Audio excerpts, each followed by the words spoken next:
এই গ্রামে থাকত রাজকুমার অরণ্য এবং রাজকন্যা চন্দ্রিতা। তারা ছোটবেলা থেকেই ছিল একে অন্যের ছায়া, একসাথে খেলেছে, শিখেছে, স্বপ্ন দেখেছে। কিন্তু চন্দ্রিতার সবসময় আকাশের দিকে তাকিয়ে থাকত, যেন কেউ তাকে ডাকছে উপর থেকে।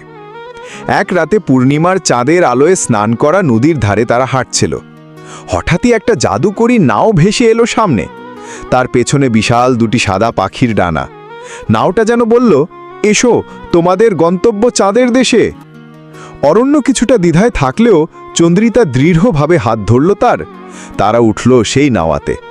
ডানাওয়ালা নাও উঠতে শুরু করল। তারা মেঘ ভেদ করে উঠে গেল তারা ভরা আকাশে। চাঁদের আলো যেন তাদের পথ দেখাচ্ছিল। চাঁদের পেছনে ছিল এক গোপন রাজ্য, চন্দ্রলোক, যেখানে স্বপ্নগুলো বেঁচে থাকে এবং মানুষ তার হৃদয়ের সত্যিকারের ডাক খুঁজে পায়।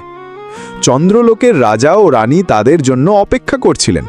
জানা গেল চন্দ্রিতা আদতে চন্দ্রলোকের রাজকন্যা, যাকে পৃথিবীতে পাঠানো হয়েছিল ভালোবাসা ও মানবিকতার পাঠ নিতে। তার সময় শেষ হয়েছে, তাকে ফিরে যেতে হবে।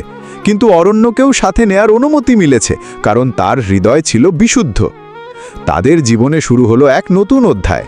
তারা এখন চাঁদের দেশে নাও চালিয়ে ঘোরে মানুষের স্বপ্নে, মনের ডাক শুনে এনে দেয় আলো ও আশা।